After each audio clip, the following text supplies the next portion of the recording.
mon fils de 6 ans a passé la nuit chez ma mère. Le matin suivant, il s'est tenu la tête en pleurant. Maman, ça fait mal, aide-moi. Paniqué, je l'ai emmené à l'hôpital. Après l'examen, le médecin m'a regardé sérieusement et a dit « Appelez la police immédiatement ». Quand nous sommes arrivés chez ma mère avec les officiers, la maison était vide. Avant de commencer l'histoire, n'oubliez pas de laisser un like et de vous abonner à la chaîne pour voir plus d'histoires comme celle-ci. Vendredi soir, dans le service de pédiatrie de l'hôpital Saint-Maries, Emily Thompson finissait de prendre la température de son dernier patient. Le bruit léger de ses chaussures d'infirmière blanche résonnait sur le sol du couloir alors qu'elle se dirigeait vers le poste des infirmières. Il y avait dans sa démarche une légèreté qui ne trahissait aucune fatigue, une habitude qu'elle avait prise 6 ans auparavant, en devenant mère célibataire. Elle était convaincue que montrer de la faiblesse ne serait bénéfique ni pour son fils, Ethan, ni pour elle-même. Emily, bon travail aujourd'hui. C'était encore une longue journée, n'est-ce pas? Lui lança sa collègue Sandra. Emily sourit en répondant « Oui, mais Ethan reste chez maman ce soir. Je devrais pouvoir dormir tranquillement pour la première fois depuis un moment. » Depuis quelques mois, Margaret, la mère d'Emily, proposait de s'occuper d'Ethan le week-end. Margaret avait mis fin à son mariage de 25 ans 6 mois plus tôt. Ce divorce lui avait apporté une libération, mais aussi une profonde solitude. Passer du temps avec son petit-fils Ethan était devenu pour elle un grand réconfort. Alors qu'Emily serrait ses clés de voiture, elle pensa à sa mère. Bien que Margaret fît bonne figure, Emily ne pouvait ignorer l'expression de solitude qui passait parfois sur son visage. Ces derniers temps, elle appelait plus fréquemment. Emily comprenait douloureusement les sentiments de sa mère, qui cherchait à parler de son quotidien et tentait de prolonger leur conversation. Pendant le trajet vers la maison de sa mère, dans un quartier résidentiel de banlieue, Emily contemplait le paysage qui défilait et réfléchissait. Durant son mariage, Margaret avait été une épouse dévouée qui soutenait son mari. Le père d'Emily, James, dirigeait une entreprise de construction mais était tellement absorbé par son travail qu'il laissait entièrement à Margaret la gestion des affaires domestiques. Margaret ne se plaignait jamais, se consacrant aux tâches ménagères et à l'éducation des enfants, jouant le rôle de l'épouse parfaite lors des réceptions de son mari. Cependant, après qu'Emily eut obtenu son diplôme universitaire et pris son indépendance, un fossé infranchissable s'était creusé entre le couple. Ils avaient de moins en moins de sujets de conversation en commun, James se réfugiait de plus en plus dans le travail et Margaret commença à vivre des jours vides. Finalement, la décision de Margaret de demander le divorce fut, à sa manière, un acte de courage. Lorsqu'elle se gara devant la maison de sa mère, Ethan attendait sur le seuil. Ses cheveux bruns flottaient au vent et ses yeux d'un bleu vif pétillaient en reflétant le soleil couchant. En voyant le sourire de son fils, la fatigue de la journée d'Emily s'évanouit instantanément. Elle pensait toujours qu'elle pourrait surmonter n'importe quelle difficulté pour cet enfant. « Maman !» s'écria Ethan en sautant dans les bras de sa mère. Emily serra son fils contre elle tout en souriant à Margaret, qui sortait de la maison. « Bon travail aujourd'hui, Emily. Comment s'est passée ta journée ?» l'accueillit chaleureusement Margaret. Ses cheveux étaient soigneusement coiffés et elle portait un maquillage léger. Après le divorce, elle semblait essayer progressivement de se retrouver. C'était chargé, mais gratifiant. Comment s'est comporté Ethan? Il a été très sage. Nous avons fait ses devoirs ensemble et nous nous sommes promis de faire des cookies la prochaine fois, dit Margaret en caressant doucement la tête de son petit-fils. Ethan leva les yeux vers sa mère, tout heureux. Maman, je vais faire des cookies aux pépites de chocolat avec mamie. Emily poussa un soupir de soulagement. Elle comprenait à quel point la présence d'Ethan était importante pour sa mère. En même temps, ce temps passé avec sa grand-mère était précieux pour son fils également. Emily se sentait parfois coupable de ne pas pouvoir consacrer assez de temps à son fils, prise par le tourbillon du travail quotidien. Grâce à Margaret qui s'occupait de lui le week-end, Ethan recevait tout l'amour de sa grand-mère et Emily pouvait également s'offrir un bref répit. « Je viendrai le chercher demain matin », dit Emily en embrassant son fils. « Entendu.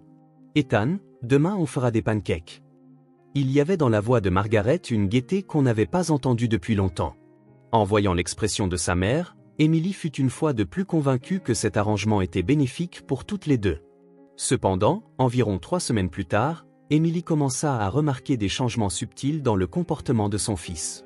Ethan, qui avait l'habitude d'attendre ces moments avec impatience, commença à rechigner à se rendre chez sa grand-mère. « Maman, est-ce que je peux rester à la maison ce samedi ?» demanda-t-il avec hésitation lors du dîner du mardi. « Ses petites mains serraient sa fourchette alors qu'il piquait ses boulettes de viande. Émilie observa attentivement l'expression de son fils. À la place de son sourire éclatant habituel, elle vit une ombre d'anxiété. « Pourquoi ne veux-tu pas voir mamie ?» demanda-t-elle doucement. Ethan haussa les épaules et baissa les yeux. « Non, ce n'est pas ça, mais je veux être avec maman. » Cette réponse réchauffa le cœur d'Émilie, tout en lui laissant un sentiment de malaise. Cependant, accablée par la fatigue d'une longue semaine de travail, elle n'approfondit pas le changement d'humeur de son fils et l'interpréta simplement comme un désir passager d'être avec elle. « Ethan, maman aussi veut être avec toi, mais mamie a hâte de te voir. Et puis, maman a parfois besoin de se reposer. Tu vas bien t'amuser avec mamie, n'est-ce pas ?» Ethan hocha légèrement la tête, mais son expression montrait qu'il n'était toujours pas convaincu. Émilie caressa la tête de son fils et décida de considérer sa réaction comme le fruit du stress lié au travail ou d'un changement temporaire dû à sa croissance. Le lendemain après-midi, pendant sa pause à l'hôpital, Émilie reçut un appel de sa mère. La voix de Margaret était plus animée que d'habitude, empreinte d'une excitation qui suggérait qu'un événement spécial s'était produit. « Émilie, à propos de ce samedi, il semblerait que ce sera une journée spéciale. » « Une journée spéciale ?» Émilie tenait le combiné contre son oreille tout en regardant ses collègues s'activer dans le couloir. « En fait, je vais avoir un invité. C'est quelqu'un de merveilleux, et je suis sûr qu'Ethan l'appréciera aussi. Nous prévoyons de dîner tous ensemble. » La voix de Margaret avait une étincelle de féminité qu'on ne lui avait pas entendue depuis longtemps. Émilie mit un moment à comprendre le sens des paroles de sa mère. « Un invité ? Tu veux dire, un homme ? Il s'appelle Robert M. Senil. Il est très gentleman et cultivé. Je l'ai rencontré à la bibliothèque. Nous avons des centres d'intérêt communs et nos conversations sont passionnantes. » Des émotions complexes tourbillonnaient dans le cœur d'Émilie. C'était merveilleux que sa mère essaie de prendre un nouveau départ dans la vie. Cependant, elle ressentait aussi de l'anxiété à l'idée d'y impliquer son fils, surtout en se souvenant que celui-ci était récemment réticent à se rendre chez sa grand-mère. Elle commença à soupçonner qu'il pourrait y avoir un lien. « Maman, depuis combien de temps connais-tu ce monsieur ? » Environ 2 mois maintenant. Au début, c'était juste une coïncidence si nous étions assis l'un à côté de l'autre à la bibliothèque, mais nous avons commencé à parler des livres que nous lisions. Il est si érudit que j'ai l'impression de lui faire perdre son temps. La voix de Margaret portait la timidité caractéristique d'une femme amoureuse. Émilie était déchirée entre le désir de voir sa mère heureuse et l'inquiétude pour la sécurité de son fils. « C'est merveilleux, maman. Mais pour Ethan ? Ne t'inquiète pas pour Ethan. Robert aime les enfants. Il a déjà rencontré Ethan plusieurs fois et a été très gentil avec lui. » Émilie fut surprise. Elle ignorait que son fils avait déjà rencontré cet homme à plusieurs reprises. Pourquoi Ethan n'en avait-il pas parlé ? Ethan n'a rien dit à propos de Robert. De toute façon, les enfants ne s'intéressent généralement pas aux relations des adultes. Pourrais-tu venir le chercher un peu plus tard samedi ? J'aimerais profiter du dîner tranquillement. Émilie ne trouva aucune raison de refuser la demande de Margaret. Elle songea à parler du comportement récent de son fils, mais en entendant la voix joyeuse de sa mère, elle hésita à aborder le sujet. « D'accord. Mais si Ethan ne semble pas à l'aise, je viendrai peut-être le chercher plus tôt. » « Bien sûr, mais je suis sûre que ce sera un dîner amusant. » Après avoir raccroché, Émilie retourna à son service de l'après-midi avec des sentiments mitigés. Elle ne comprenait pas tout à fait pourquoi la nouvelle relation amoureuse de sa mère lui inspirait des émotions si complexes. Margaret s'était longtemps sacrifiée pour son mari. Cette fois, Émilie espérait sincèrement que sa mère serait heureuse. Cependant, lorsqu'elle pensait à son fils, son anxiété ne pouvait être dissipée. Ethan était un enfant sensible qui avait tendance à percevoir les changements d'émotions chez les adultes qui l'entouraient. Émilie ne pouvait juger de l'impact que la présence du nouveau petit ami de sa grand-mère avait sur lui. Ce soir-là, en couchant Ethan, Émilie tenta de nouveau de parler à son fils. « Ethan, qu'est-ce que tu fais quand tu joues chez mamie ? » « Je regarde la télé, je lis des livres. » La réponse d'Ethan fut vague, et il ne parla pas de choses spécifiques comme il le faisait auparavant. D'habitude, il lui racontait avec enthousiasme et en détail les cookies qu'il avait fait avec sa grand-mère et le contenu des livres qu'elle lui lisait. « Est-ce que d'autres invités viennent parfois ?»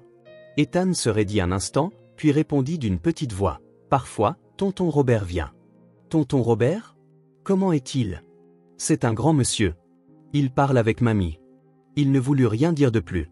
Émilie posa sa main sur l'épaule de son fils. « Ethan, s'il se passe quoi que ce soit de désagréable, dis-le à maman. Quoi que ce soit. Ethan hocha la tête, mais il y avait dans ses yeux une expression qui semblait vouloir dire quelque chose. Cependant, il ne dit finalement rien, embrassa sa mère pour lui souhaiter bonne nuit et s'endormit. Le vendredi soir, Emily pensait au plan du lendemain. Normalement, elle amenait Ethan chez sa mère le samedi matin et le récupérait le dimanche après-midi. Mais cette fois, à cause du dîner spécial, Ethan serait chez sa grand-mère jusqu'à tard dans la nuit. Emily espérait que son anxiété était déplacée. Elle ne voulait pas interférer avec le bonheur de sa mère. En même temps, elle était certaine que la sécurité et le bien-être de son fils étaient la priorité absolue. Elle décida de venir le chercher un peu plus tôt que prévu le lendemain soir. Si Ethan ne semblait pas à l'aise, elle pourrait le ramener immédiatement à la maison. Le samedi matin, en emmenant Ethan chez sa mère, Emily observa attentivement l'état de Margaret. Sa mère était clairement différente de d'habitude. Elle avait soigneusement coiffé ses cheveux, appliqué un maquillage léger et portait un chemisier neuf. Ses yeux brillaient d'un mélange d'anticipation et de nervosité. « C'est une journée spéciale aujourd'hui », dit Emily avec un sourire. « Oui, j'ai vraiment hâte. Robert doit arriver vers 18h. Ethan dînera avec nous aussi. » Margaret prit la main de son petit-fils et lui parla doucement. « Ethan, nous avons un invité spécial aujourd'hui. Sois bien sage, s'il te plaît. » Ethan hocha légèrement la tête, mais son expression n'avait pas le sourire d'antan. Emily serra son fils dans ses bras et lui murmura à l'oreille, « S'il se passe quoi que ce soit, appelle maman tout de suite. » En disant cela, elle se demanda si elle n'était pas surprotectrice. Le cœur d'Emily continuait d'osciller entre le désir de célébrer le nouveau départ de sa mère et son instinct de protection envers son fils. Le dimanche matin, Emily se réveilla avant que son réveil ne sonne. La veille, sa mère lui avait dit par téléphone que le dîner s'était prolongé, elle avait donc reporté la récupération d'Ethan à ce matin. La voix de Margaret était enjouée, racontant avec enthousiasme à quel point le dîner avec Robert avait été merveilleux. Si Emily était soulagée par l'humeur joyeuse de sa mère, elle ressentait une petite anxiété de ne pas avoir pu entendre la voix de son fils. En buvant son café du matin, Emily profitait d'une matinée tranquille pour la première fois depuis longtemps. D'habitude, à cette heure, elle était affairée à préparer le petit déjeuner d'Ethan et à l'aider à s'habiller. Dans la cuisine enveloppée de silence, elle pensait à la nouvelle vie de sa mère. Bien qu'elle ait encore des sentiments complexes à l'idée que Margaret fréquente quelqu'un, son désir de voir sa mère heureuse l'emportait. Vers 9h du matin, Emily commença à se préparer pour aller chez sa mère. Elle s'attendait à ce qu'Ethan ait sûrement passé un moment agréable avec sa grand-mère et qu'il aurait beaucoup de nouvelles histoires à lui raconter. Cependant, lorsqu'elle arriva chez sa mère et sonna à la porte, elle ne vit pas Ethan, qui accourait habituellement vers l'entrée. Quand Margaret ouvrit la porte, son expression portait encore les traces de l'excitation de la veille, mais aussi une ombre de fatigue. « Bonjour Emily, tu es un peu en avance. Ethan dort encore ? » « Oui, il s'est couché un peu tard hier soir, mais allons le réveiller maintenant. » Margaret conduisit Emily dans le salon. Sur la table, on pouvait voir les restes du dîner spécial de la veille, une bouteille de vin d'apparence coûteuse, des bougeoirs usagés et de la vaisselle fine qui n'était pas utilisée d'habitude, le tout encore en désordre. « On dirait que vous avez passé un dîner charmant, » dit Emily avec un sourire. « C'était vraiment merveilleux.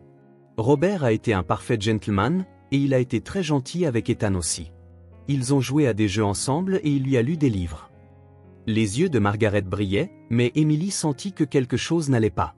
L'histoire de sa mère et le comportement récent de son fils ne collaient tout simplement pas. « Je vais réveiller Ethan. » Emily entendit les pas de Margaret monter à l'étage. En regardant autour d'elle dans le salon, tout semblait en ordre, mais il y avait une tension inexplicable dans l'air. Après un moment, elle entendit des voix venant de l'étage. Des voix inhabituelles. « Ethan ? Ethan, ça va ?» Il y avait une agitation évidente dans la voix de Margaret.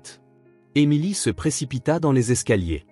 Dans la chambre d'amis, Margaret secouait les épaules d'Ethan, qui était recroquevillé sur le lit. « Ethan, maman est là, réveille-toi. » Ethan se redressa lentement, mais à ce moment, sa petite main se pressa contre sa tête, montrant une expression tordue de douleur. « Maman, j'ai mal à la tête. » La voix d'Ethan était faible, complètement différente de sa voix énergique habituelle. Emily se précipita aux côtés de son fils, s'agenouilla et regarda son visage. Le visage d'Ethan était pâle et des larmes perlaient dans ses yeux. « Où as-tu mal ?» Emily essaya de garder son sang-froid d'infirmière, mais sa peur de mère faisait battre son cœur violemment. Ethan pressa le côté gauche de sa tête en répondant d'une petite voix, « Ici. Ça fait très mal, maman, aide-moi. » À ce moment, Emily découvrit une sorte de bleu violacé et fin parmi les cheveux de son fils. C'était clairement quelque chose de récent et différent du type d'égratignure qui résulterait d'une chute. Son expérience d'infirmière lui suggéra la pire des possibilités. « Maman, nous devons aller à l'hôpital tout de suite, » dit Emily d'une voix tremblante. Margaret se tenait là, l'air confus. « Mais c'est probablement juste un rhume ou quelque chose comme ça. »« Non, ce n'est pas un mal de tête ordinaire. Nous devons aller à l'hôpital immédiatement. » Emily souleva délicatement Ethan. Le corps de son fils semblait plus lourd que d'habitude et était flasque. Dans la voiture, Ethan gémissait doucement sur les genoux de sa mère. « Maman, j'ai mal au cœur. » Emily posa sa main sur le front de son fils. Il n'avait pas beaucoup de fièvre, mais quelque chose n'allait clairement pas. En conduisant, elle appela le service des urgences de l'hôpital Saint-Maries où elle travaillait. « C'est Emily Thompson, je suis infirmière en pédiatrie. C'est à propos de mon fils de 6 ans. Il y a une possibilité de traumatisme crânien. J'arrive tout de suite. » À leur arrivée à l'hôpital, les collègues d'Emily réagirent rapidement. Ethan fut emmené dans une salle d'examen pédiatrique et le docteur Jenkins procéda à l'examen. Emily attendit dans le couloir, se demandant désespérément ce qui avait bien pu arriver à son fils. 30 minutes plus tard, le docteur Jenkins sortit de la salle d'examen, l'air grave. « Emily, parlons un instant. » Ils se rendirent dans une salle de consultation vide. Le docteur Jenkins s'assit et fit face à Emily. « Nous avons effectué un scanner de la tête d'Ethan. Il présente des symptômes de commotion cérébrale légère et il y a une contusion évidente sur son cuir chevelu. » Le cœur d'Emily battait violemment. « Une contusion ? » Oui, ce type de blessure se produit généralement lorsqu'on se cogne violemment la tête contre quelque chose ou que quelqu'un frappe la tête avec un objet. « Emily, avez-vous une idée de ce qui a pu arriver à Ethan ?» L'esprit d'Emily était vide. Elle n'avait aucune idée de ce qui avait pu arriver à son fils chez sa grand-mère. « Je ne sais pas. Il était chez ma mère. Je vais lui demander. » Le docteur Jenkins ne relâcha pas son expression sérieuse. « Emily, je suis légalement obligé de signaler cette situation. Ce type de blessure suggère une possibilité de maltraitance. Nous devons appeler la police immédiatement. » Emily ne pouvait pas se lever de sa chaise. Le mot « maltraitance » résonnait dans sa tête. Elle ne pouvait accepter la réalité que son fils ait pu être blessé par quelqu'un. « Mais ma mère ne ferait jamais de mal à Ethan. »« Emily, nous devons découvrir la vérité. La sécurité d'Ethan est la priorité absolue. » 1 heure plus tard, l'inspecteur Ali arriva à l'hôpital. C'était un enquêteur expérimenté, spécialisé dans la maltraitance infantile. Emily expliqua d'une voix tremblante les circonstances du séjour d'Ethan chez sa grand-mère. « Y avait-il quelqu'un d'autre chez votre mère ?»« Le nouveau petit ami de ma mère. Un homme nommé Robert M. Senil. Ils ont eu un dîner spécial hier soir. » L'inspecteur Ali prit des notes détaillées. « Allons tout de suite chez votre mère. Nous devons entendre sa version des faits. » Emily s'assit au chevet de son fils et lui tint sa petite main. Ethan semblait un peu mieux avec les analgésiques, mais sa conscience n'était pas encore tout à fait claire. « Maman est là. Tout va bien se passer maintenant, » murmura-t-elle à son fils, tout en se le disant à elle-même. Cependant, au fond de son cœur, elle savait que plus rien n'allait. À 15 heures, Emily se rendit chez sa mère avec le policier. Pendant le trajet, elle envisageait diverses possibilités. Peut-être que c'était un accident, peut-être qu'Ethan était tombé dans les escaliers. Cependant, les mots du docteur Jenkins ne la quittaient pas, ce type de blessure était causé par une violence intentionnelle. En arrivant chez sa mère, Emily remarqua quelque chose d'étrange. Les lumières du salon, habituellement visibles de la fenêtre, n'étaient pas allumées. Il n'y avait pas de voiture sur le parking non plus. L'inspecteur Ali sonna, mais il n'y eut aucune réponse. Il ne semble y avoir personne. L'inspecteur essaya de regarder par les fenêtres, mais les rideaux étaient tirés et on ne voyait pas l'intérieur. Emily savait où se trouvait la clé cachée, mais elle ne pouvait pas entrer dans la maison sans procédure légale. Essayez de contacter votre mère. Emily sortit son téléphone portable et composa le numéro de sa mère. Cependant, l'appel tomba sur la messagerie vocale. Elle suggéra de parler au voisin. La résidente de la maison voisine, Madame Eldridge, était une femme d'environ 70 ans qui vivait dans ce quartier depuis de nombreuses années. Margaret est partie tôt ce matin avec un homme. Elle avait une grosse valise, alors j'ai pensé qu'elle partait peut-être en voyage. Le sang d'Emily se glaça. Le fait que sa mère ait disparu avec Robert suggérait la pire des possibilités. À ce moment, son téléphone portable sonna. C'était un appel de Margaret. Emily répondit au téléphone, les mains tremblantes. « Maman, où es-tu » ? « Emily, je suis désolée. » La voix de Margaret semblait en pleurs. « Je ne peux pas expliquer, mais je ne veux pas le perdre. » Le téléphone se coupa. Emily resta là, abasourdie. Il lui fallut du temps pour comprendre le sens des mots de sa mère. Sa mère connaissait la vérité, et elle avait choisi sa relation avec Robert plutôt que cette vérité. L'inspecteur Ali continua d'interroger les voisins. Le témoignage de Madame Eldridge confirma que Margaret et Robert étaient partis tôt le matin avec des bagages. Emily se répétait en boucle les derniers mots de sa mère au téléphone. Le poids des mots « je ne veux pas le perdre » l'écrasait progressivement. « Madame Thompson, pourriez-vous nous montrer la chambre de votre mère ? Nous allons obtenir un mandat de perquisition, mais en cas d'urgence, si vous consentez, nous pouvons l'examiner d'abord. » Emily accepta à contre-cœur, afin de connaître la vérité sur son fils. Lorsqu'ils entrèrent dans la maison avec la clé cachée, le salon montrait encore les restes du dîner de la veille. Cependant, en y regardant de plus près, l'un des verres à vin sur la table était ébréché et les fragments n'avaient pas été balayés près de la cheminée. En entrant dans la chambre de Margaret, Emily réalisa que la vie de sa mère avait considérablement changé. Sur la commode se trouvaient des flacons de parfum inconnus et des bijoux d'apparence coûteuse. Après le divorce, sa mère essayait manifestement de se retrouver. Lorsqu'elle ouvrit le tiroir de la table de chevet, les mains d'Emily tremblèrent. Il y avait de nombreuses lettres de Robert McNeil. Les premières lettres étaient aimables et courtoises, mais à mesure qu'elles devenaient plus récentes, leur contenu changeait. « Margaret, ton petit-fils ne semble pas comprendre notre relation. Les enfants sont adaptables. Il a peut-être besoin d'une discipline plus stricte. » Quelque chose de froid parcourut les veines d'Emily alors qu'elle lisait un contenu encore plus explicite. « Hier soir, quand Ethan a interrompu notre conversation, j'ai un peu haussé la voix. Je comprends que tu sois contrarié, mais il faut apprendre les limites aux enfants. Ma méthode a semblé être efficace. » L'inspecteur Ali entra dans la pièce. Emily lui tendit la lettre, les mains tremblantes. « Lisez ça, s'il vous plaît. » Après avoir lu la lettre, l'inspecteur regarda Emily avec une expression grave. « Ce sera une preuve importante. Cet homme a clairement des tendances violentes. Pensez-vous que votre mère était au courant de ce contenu ?» Emily ne sut que répondre. Si sa mère avait poursuivi la relation en connaissant la vraie nature de Robert, cela signifierait qu'elle avait mis son fils en danger.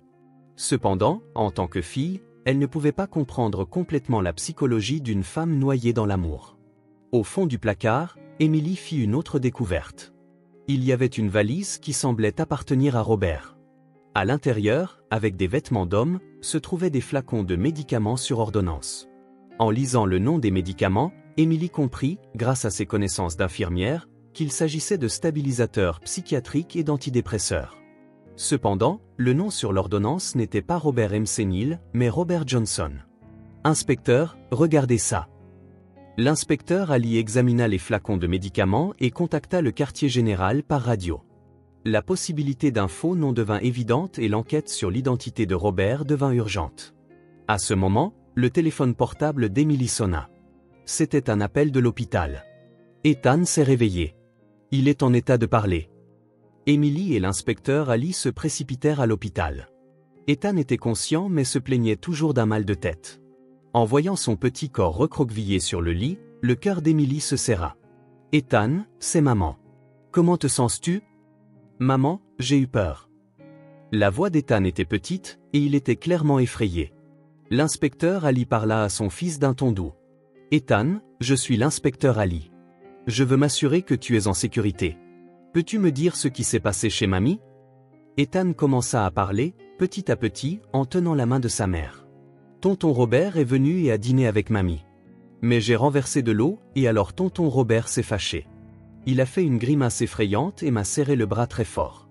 Mamie a essayé de l'arrêter, mais... » Ethan continua, les larmes aux yeux. « Après, quand je pleurais, tonton Robert a dit tais-toi et il m'a frappé à la tête. » Emily voulut serrer son fils dans ses bras, mais se retint et continua d'écouter calmement. « Que faisait mamie » Mamie pleurait, mais elle a dit « Je suis désolée » à tonton Robert.